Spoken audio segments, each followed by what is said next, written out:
जो mental math कक्षा 7, मैं हूं हरी सर और आप सभी बच्चे देख रहे हैं आपका अपना YouTube channel math with Hari sir special Hindi medium के बच्चों के लिए।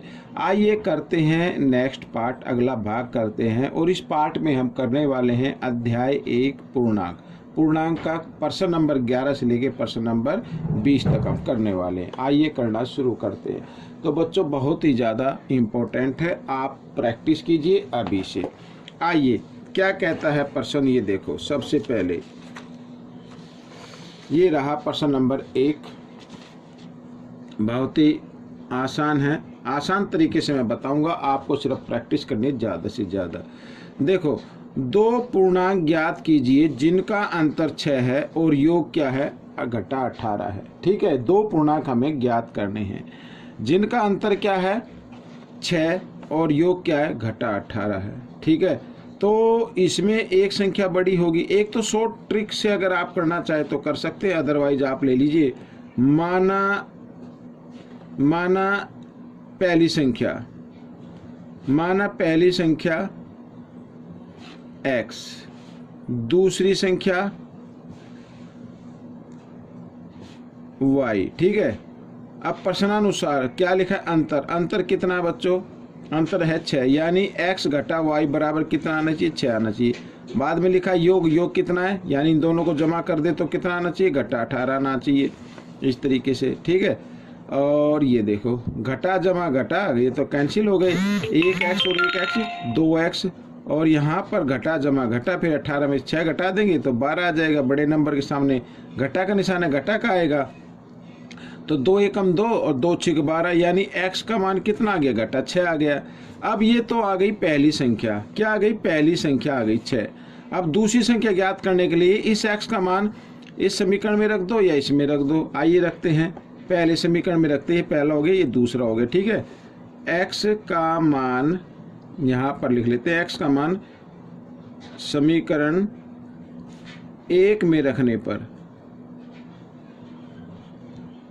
ठीक है, 1 में रखने पर, तो x जहाँ पे लिखा वहाँ पे x का मान लिखना है, घटा 6 घटा y बराबर 6।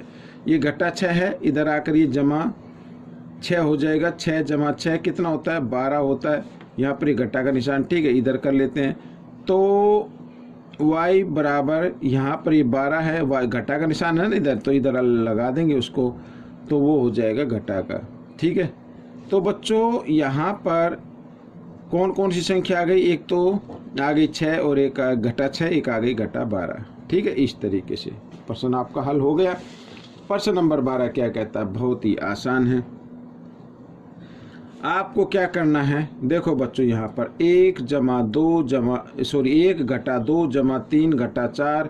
तो हम क्या करते हैं, पहले जमा की संख्या अलग लिख लो, जमा की संख्या अलग लिख लो इस तरीके से। ठीक है, अब हम जमा की संख्या देख रहे हैं तो सभी क्या है, विषम संख्या आ रही हैं, सभी क्या आ रही है, विषम संख्या आ रही है। ठीक है, अब जमा की कर लो, तो घटा की संख्या कर लेते हैं इकट्ठा। तो घटा की देख रहे हैं तो घटा की तो सभी संख्या सम संख्या आ रही हैं। ठीक है, सभी संख्या कितनी आ रही है, सम आ रही हैं। तो बच्चों इसको कैसे करना है मैं आपको बताता हूँ शॉर्ट ट्रिक से। ठीक है, आपको जमा नहीं करना है, आप सिर्फ ये देखिए कितनी बार लिखा, 1 2 3 4 5 6 7 8, 8 बार लिखा है ना। तो इसका मतलब इनका जो योग होगा वो होगा 8 का वर्ग या 8 गुणा 8, 8 अठे 64, इन संख्याओं का योग हो जाएगा 64। ठीक है, अब यहाँ पर ये सभी सम संख्याएं, लगातार संख्याएं हैं। जब कभी लगातार संख्या आए तो ये फॉर्मूला आपको लगाना है n/2, और यहाँ पर फर्स्ट नंबर और जमा लास्ट नंबर। ठीक है, लास्ट नंबर। तो देखो n का मतलब संख्या कितनी बार है, वो 1 2 3 4 5 6 7 8, तो यहाँ पर 8/2, और पहली संख्या क्या है, घटा 2। ठीक है, जमा, और लास्ट संख्या क्या है, घटा 16 है। इस तरीके से 2 से काट देते, 2 एकम 2, 2 चौक 8। ठीक है, और इधर ये तो कितना आ गया, 4। ठीक है, और घटा 16 और घटा 2 कितना हो गया, घटा 18 हो गया। ये 18 चौक कितना होता है, 72 होता है, घटा 72 आ जाएगा। अब बच्चों ये आ गया, ये जमा है ये घटा है। अगर हम इसको सोल्व करते हैं तो 64 घटा 72 ऐसे ही तो आएगा।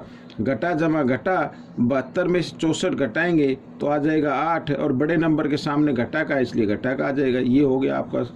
तो इस तरीके से करना है। अब आप इसको जमा करेंगे फिर घटाएंगे, काफ़ी टाइम लग जाएगा। तो ये ट्रिक आप अप्लाई कर लीजिए, सभी क्वेश्चन में अप्लाई होती है इस तरीके के जो भी क्वेश्चन आते हैं। ठीक है, आइए करते हैं प्रश्न नंबर 13। लिखा 5 के पहले 3 गुणजों का गुणनफल बताइए। 5 के पहले 3 गुणज यानी 5 एकम 5, 5 दूनी 10 और 5 तिये 15 गुणनफल भी के रूप में लिख दिया और 5 के गुणज हो गए। इनका क्या करना, गुणनफल बताना है। तो यहाँ पर 15 को 5 से कर लो, 15 पंजे कितना होता है 75, और 75 को फिर 10 से कर दो, 75 एकम 75। ठीक है, यहाँ पे एक जीरो तो एक जीरो लग गई, हो गई गुणा। इस तरीके से करना है। प्रश्न नंबर 14 क्या कहता है ये देखो, गुणनफल बताइए। गुणनफल करना भाई। अब यहाँ पर घटा का निशान 1 2 3 3 बार आया घटा का निशान, तो उत्तर क्या होगा, घटा में ही आएगा। उत्तर किस में आएगा, घटा में आएगा, याद रखना। तो सबसे पहले हम इस तरीके से गुणा करेंगे कि गुणा करना आसान हो जाए। अगर हम यहाँ पर घटा 125 को गुणा कर दे घटा 8 से, ठीक है ना, इसको गुणा कर दे और बाद में गुणा कर दे घटा 537 से, तो आसान हो जाएगा। अब 100 घटा से घटा का निशान कट जाता गुणा में, तो 125 को 8 से गुणा करेंगे तो 1000 आता है बच्चों। कितना आता है, 1000। और 1000 को घटा 537 से क्या करना है, गुणा करना है। अब घटा का निशान तो घटा का आ जाएगा। अब 537 को 1 से करेंगे तो 537 ही तो आएगा। ठीक है, इसमें 3 जीरो तो 3 जीरो लगा दीजिए, हो गई गुणा बच्चों। इस तरीके से ये प्रश्न आपका हल हो गया। आइए करते हैं प्रश्न नंबर 15। बहुत ही आसान तरीके से दिए हुए हैं बच्चों। यहाँ पर देखो, 100 से कम कितनी विषम संख्याएं 3 और 5 की गुणज है। अब बच्चों वो संख्या ज्ञात करनी है जो संख्या 3 के पहाड़े में भी आती हो और 5 के पहाड़े में भी आती हो, यानी 3 और 5 का गुणज। तो हम क्या करेंगे, 3 और 5 को ही गुणा कर लो, 3 और 5 को ही गुणा कर लो तो होता क्या, 15। ठीक है, वो संख्या होगी 15। अब 100 से कम बतानी है। एक तो हो गई 15, 15 का पहाड़ा ले लो, 15 दूनी 30, 15 तिये 45, 15 चौके 60, 15 पंजे 75, 15 छिका 90। ठीक है, ये संख्या आ गई। और 15 7 105 करेंगे तो 100 से ज़्यादा हो जाएगी, तो हमें तो लेनी है कम। अब इसमें विषम संख्या बतानी है, विषम संख्या जो 2 के पहाड़े में ना आए। 15 हो गई, 45 हो गई, 75 हो गई। यानी संख्या कौन कौन सी होगी, 15, 45, 75। तो कितनी संख्याएं हैं, कम से कम कितनी संख्याएं, 1 2 3। तो वो संख्या कितनी है, 3 है। तो ये आपका उत्तर बन गया। ठीक है ना। प्रश्न नंबर 16। प्रश्न नंबर 16 क्या कहता है, देखो, घटा 1032 तथा 878 के योग को घटा 34 में से घटाओ। इसमें से घटाना है तो घटा 34 को आगे लिख लीजिए और घटाने के लिए घटा का निशान लगाना पड़ेगा। अब किसके योग को, इसके योग को। तो इनको जमा कर लेते हैं। घटा 1032 और जमा 878, इस तरीके से इनको जमा कर लेते हैं। तो घटा 34। अब यहाँ पर बच्चों घटा का निशान हम बाद में खोलेंगे, पहले इनको घटा लेते हैं। तो बच्चों ये बड़ा नंबर दिखाई दे रहा है, ये छोटा। ठीक है, निशान नहीं देखना भी आपको। तो 2 में से यहाँ पे घटा जमा घटा होंगे तो 2 में से 8 नहीं जा सकते, हासिल लेंगे 12, 12 में से 8 गए 4। ठीक है, यहाँ रह गया कितना, 2 रह गया। 2 में से फिर 7 नहीं जाएंगे तो हासिल लेंगे 12, 12 में 7 गए 5। ठीक है, यहाँ रह गया 9, 9 में से 8 गया 1, और बड़े नंबर के सामने घटा इसलिए घटा का आ गया। ठीक है, इस तरीके से अब आगे कर लेते हैं। तो घटा 34 और घटा घटा ब्रैकेट खोले तो जमा हो जाएगा, जमा 154। ठीक है, आप फिर घटा दीजिए, ये जमा हो गया, ये घटा हो गया। तो 4 में से 4 गए 0, 5 में से 3 गए 2 और 1 का 1। बड़े नंबर के सामने जमा का है तो जमा का निशान शुरू में लगाने की कोई जरूरत नहीं है। तो ये आपका उत्तर बन गया। अब प्रश्न नंबर 17 क्या कहता है। प्रश्न नंबर 17 में हम देख रहे हैं यहाँ पर 1999 की गुणा 99 से, इधर तो किसी भी नंबर से गुणा नहीं है। अब बच्चों अगर इस 1999 को गुणा किसी भी नंबर से नहीं है तो हम 1 से तो कर सकते हैं ना भाई। 1 से करने पे तो सेम नंबर आएगा, तो 1 से किया जा सकता है। और यहाँ पर घटा 1999, और ठीक है ना, और यहाँ पर गुणा 99, ऐसे कर सकते हैं। अब बच्चों क्या करना है, अब इसमें कॉमन नंबर देखना है। ये दोनों पद आ गए, 2 पद आ गए। इसमें कॉमन नंबर आ गया घटा 1999, ठीक है ना। यहाँ पर ब्रैकेट बनाएंगे और यहाँ पर क्या रह गया 1। अब बच्चों घटा का नंबर तो हमने ले लिया कॉमन में, घटा का नंबर तो ले लिया कॉमन में, तो यहाँ बन जाएगा प्लस का निशान, ये याद रखना। तो 99, ठीक है। इस तरीके से ये हमेशा याद रखना, जब कभी भी हम घटा के निशान को कॉमन ले लेते हैं तो घटा की जगह फिर किस चीज़ का निशान आएगा, जमा का निशान आएगा, ठीक है। आइए आगे कर लेते हैं। तो ये आ गया 99 जमा 1 कितना होता है 100, तो 100 से इसको गुणा करना है। तो बच्चों यहाँ पर 2 जीरो, तो 2 जीरो लगा दीजिए, ठीक है। अब 1999 को 1 से गुणा करें तो 1999 ही तो आएगा, ठीक है। लेकिन ये घटा का तो घटा का आ जाएगा, ये आपका उत्तर बन गया, ठीक है। अगला प्रश्न क्या कहता है देखो, यहाँ पर अगला प्रश्न आप कहता है सरल कीजिए, सरल करना भाई, ठीक है। और इसमें बोर्ड मास का रूल अप्लाई करना है। अब बोर्ड मास का रूल कहता है पहले भाग को हल करना, भाग का निशान इन संख्याओं के बीच में, तो बाकी जो नंबर है उसे यूं कम लिख लीजिए, ठीक है ना। अब जब भाग करें तो घटा से घटा का निशान कट जाएगा।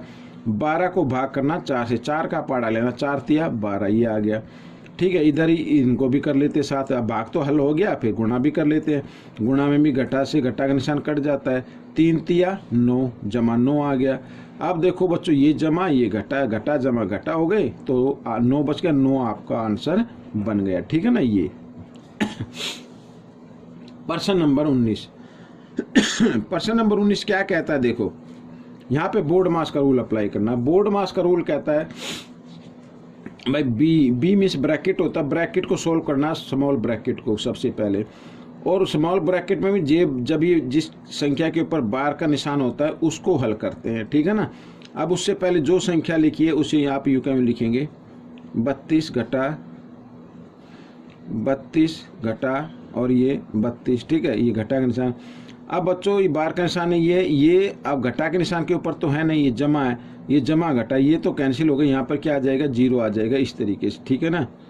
तो ये याद रखना ऐसे 32 घटा ये बड़ा ब्रैकेट 32 घटा, अब यहाँ पर 0 को बेशक हटा दो कोई दिक्कत नहीं है, तो ये हो गया बच्चों यहाँ पर 32 और घटा 32, ये वाला 32, ठीक है। इस तरीके से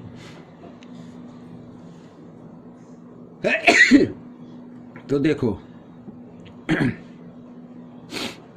अब यहाँ पर भी ये घटा है, ये जमा का, इसके सामने कोई साइन नहीं, तो जमा घटा तो 0 आ गया, ठीक है। यहाँ पर हम लिख सकते 32 घटा 0, और 0 की कोई वैल्यू नहीं, हटा दीजिए इसको, कोई दिक्कत ही नहीं है। अब 32 यहाँ पर ये ब्रैकेट खोलें तो घटा 32, ठीक है। घटा जमा घटा, तो यहाँ पर ये आ गया 0। तो बच्चों ये प्रश्न आपका हल हो गया, ठीक है ना। ये प्रश्न आपका हल हो गया। आइए करते हैं प्रश्न नंबर 20। तो ये रहा प्रश्न नंबर 20, ठीक है। प्रश्न नंबर 20 क्या कहता है ये देखो, उसमें लाइट गड़बड़ करी थी तो दोबारा देख लीजिए आप। तो प्रश्न नंबर 20 कहता है वह संख्या ज्ञात कीजिए जो 19 और 5 के अंतर से एक कम को 3 से गुणा करने पर प्राप्त होती हो। अब मैं तो बिल्कुल ऐसे ही करा देता हूं बच्चों, बिल्कुल आपको भी ऐसे ही करना है। शॉर्ट ट्रिक है, माइंड में भी कर सकते हैं। 19 और 5 के अंतर से, तो 19 और 5 का अंतर ज्ञात कर लीजिए, कितना हो गया 14 हो गया। अंतर से एक कम, इसमें से एक कम कर दीजिए तो कितना आ गया 13 आ गया। को 3 से गुणा करने पर इसको 3 से गुणा कर दो, कितना प्राप्त होता हो 39, यानी प्राप्त होता हो वो संख्या ज्ञात के 13 3 39, तो 39 प्राप्त होता हो गया प्रश्न आपका। छोटा सा प्रश्न था बच्चों।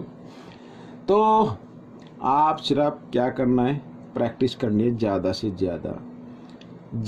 ज़्यादा प्रैक्टिस करनी है, अच्छी रैंक लेके आनी है, अच्छे मार्क्स लेकर आने हैं और अभिषेक करनी है, ठीक है ना। थोड़ी थोड़ी जब प्रैक्टिस करेंगे ना तो आखिर तक बहुत ज़्यादा प्रैक्टिस हो जाएगी बच्चों। तो मिलेंगे अगले भाग में, तब तक के लिए धन्यवाद।